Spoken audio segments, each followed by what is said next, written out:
that this population pressure in the north and the central part of the Philippines was translated into massive migration to Mindanao by dispossessed farmers, by poor farmers. And napakita naman ho natin that this has been one of the causes of conflict in Mindanao, especially when it began to intrude into the traditional homelands of the Moro people and the indigenous peoples of Mindanao. Kaya ho, gusto ko lang hong illuminate yan na hindi ho natin masasabi na walang negative implications ang population growth. Pero kasi meron hong clear environmental impact, a clear social impact, and a clear impact in terms of social conflict. Ngayon ho, pag tinatanong niyo sa akin, magbibigay ho ba kami ng figure na ito, sasabihin lang namin na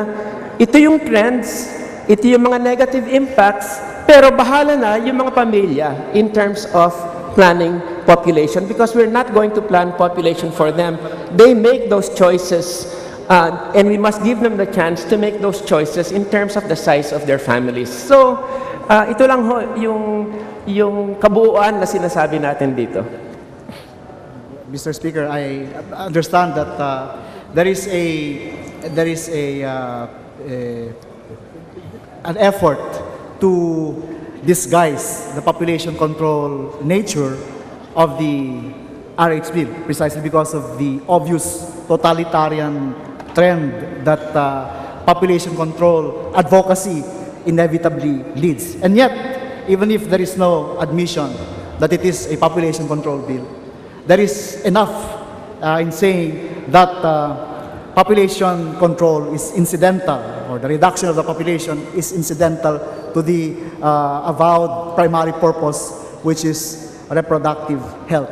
It may not be the main purpose, but everybody would be agreed, even the sponsors, that population control is a necessary incident, perhaps even a desired necessary incident of this RH bill, which makes it dangerous. And the concept of carrying capacity precisely relates to that. Unfortunately, for us, for our country, when population control advocates talk about carrying capacity, they cannot give a limit. And I'm concerned not with the upper limit, but with the lower limit. How low do you want to reduce the Filipino population? If there are no targets, that would simply mean that we can go on and on until the Filipino race is extinct. And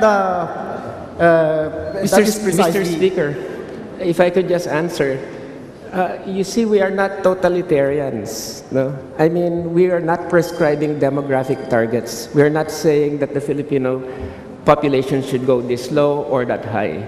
All we are saying, or I am saying, is that we cannot deny that the size of the population has an impact on the environment.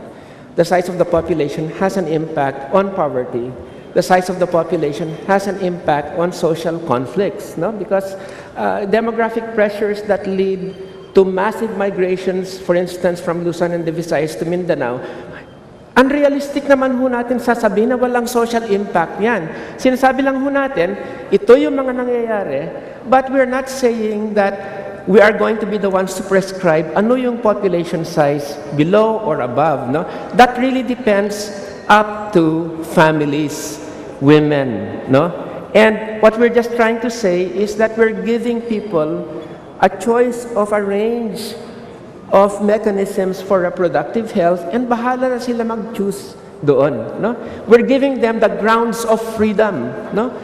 Because you cannot just say that people are free if you do not have the mechanisms by which they can achieve and exercise free choice. So, Mr. Speaker, Your Honor, this is not a totalitarian measure. In fact, it is a measure that is quite liberal in the best tradition of the world in terms of being able to give people the capacity to exercise free choice. And this is what this is all about, Mr. Speaker. Kaya, let's keep coming back to this. I think that yung sinasabi ho niyong evil designs of population control, wala ho yan sa amin. None of us are thinking this way. None of us are trying to smuggle something into this bill that is not there. What you have in this bill, what you see, is what you have in this bill. There's nothing hidden here in this bill. So I would just recommend to our colleagues that please read the bill, and you will see that there is no hidden agenda dito. Thank you. May I know if carrying capacity is mentioned in the bill itself, Mr. Speaker? Mr. Speaker, The term carrying hindi naman natin, hindi ho sinama yan. Ito ho yung sinasabi yung personal interpretation ko ho. This is as a social scientist, I was trying to express the relationship of the population to the environment. So, no, of course, it's not contained here. Kasi tinanong ho niya yung population issue. And I was just trying to say, here is the scenario, but people decide based on yung nakikita nilang scenario. Now, if you ask me, yung personal opinion ko, ito ho yung binigay ko ho sa inyo. And that is why, Mr. Speaker, this representation is bothered by the subtlety of this bill. Many of the underlying premises, many of the underlying worldviews, philosophies that are really inimical to our interests as a nation are hidden behind the language of a bill that purports to be for reproductive health, for development. There is population control in this bill, even if it is only a necessary incident, as our distinguished sponsors would have it.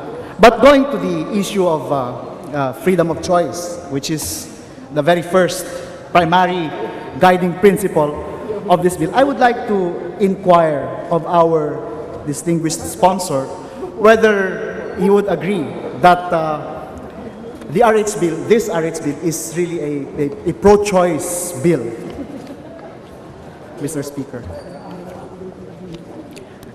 Mr. Speaker, what I would say here, well, first of all, Mr. Speaker,